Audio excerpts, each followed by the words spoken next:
Tássio Barbosa, vice-secretário de Energia Solar do INEL, Instituto Nacional de Energias Limpas, e o INEL entregou ao deputado Marangoni, no final de maio, junto com o MSL, Movimento Solar Livre, a Revolução Solar, um ofício indicando, aconselhando que fosse adicionada a energia solar nos telhados dos mais pobres, no âmbito do Minha Casa Minha Vida. O deputado gostou na hora da ideia e colocou vários pontos que já foram aprovados tanto na Câmara quanto no Senado. Os grandes players, os grandes conglomerados, não gostaram tanto dessa ideia de independência energética dos mais pobres, e a ANEEL fez uma nota técnica para o Ministério de Energia, informando que o projeto é positivo, tanto a questão de colocar painéis solares nos telhados dos mais pobres, quanto que eles também, do Minha Casa Minha Vida, e eles também possam dar manutenção nesse sistema, o que é bastante positivo. Porém, a ANEEL elencou 2 pontos que causariam, em tese, um prejuízo de mais de R$1 bilhão por ano, e o INEL, respeitosamente, gostaria de contrapor esses pontos e a metodologia que a ANEEL utilizou. Então, ponto 1 seria um prejuízo de R$430 milhões por ano em relação ao desconto de 50% no custo de disponibilidade. Esse custo está lá descrito no artigo 290 da Resolução 1000 da própria ANEEL, porém a ANEEL considerou clientes bifásicos, com 50 kWh por mês de custo de disponibilidade. A gente sabe que para baixa renda a maioria é monofásica, ou seja, são 30 kWh por mês. Só essa diferença de 40% já tira 200 milhões desse prejuízo dito pela ANEEL. E, além disso, a ANEEL considerou que todos os consumidores consumiriam abaixo desses 30, então haveria esse prejuízo. O próprio artigo 290 da Resolução 1000 da ANEEL fala que só se paga custo de disponibilidade se você consumir abaixo desse custo. Então, o Anuário Estatístico de Energia Elétrica mostra que, para baixa renda, apenas 10% das unidades consomem abaixo desses 30 kWh. Ou seja, diminui mais 90% desse prejuízo informado pela ANEEL, que iria de 430 para 26 milhões.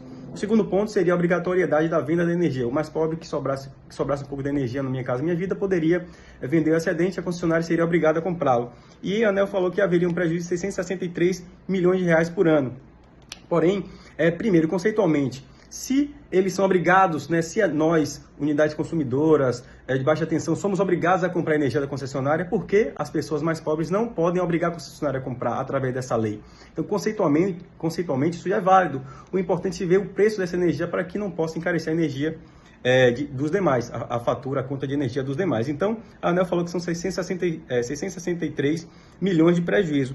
Porém, a ANEEL considerou o consumo médio residencial, não considerou o residencial do mais pobre. Esse consumo médio que a ANEEL falou foi 173 kWh por mês, em vez de 122, segundo o próprio Anuário Estatístico de Energia Elétrica. Então, só isso aí dá uma diferença de 200 milhões nos 663 milhões informados pela ANEEL. Porém, o mais importante é que a ANEEL pegou o PLD, preço de liquidação das diferenças de hoje, que está numa baixa histórica, e multiplicou, e dizendo que seria esse prejuízo anual ad eterno, sendo que, por exemplo, se a gente tivesse feito esse mesmo cálculo com a mesma metodologia da ANEEL lá em agosto de 2021, quando houve a crise hídrica, haveria um lucro, ou seja, naquela época, com as mesmas regras, o mais pobre não seria o vilão da conta de energia, seria o herói. Então a gente discorda dessa metodologia da ANEEL, porque ela usou um dado fixo para projetar para o futuro, sendo que tivesse usado outro dado fixo, que não fosse o de hoje, teria dado um resultado totalmente diferente.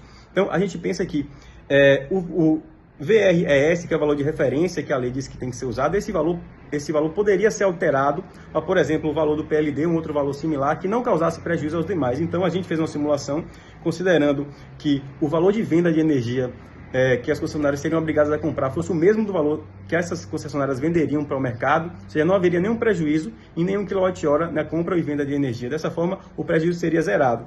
Então, achamos que esses 2 itens devem ser sancionados.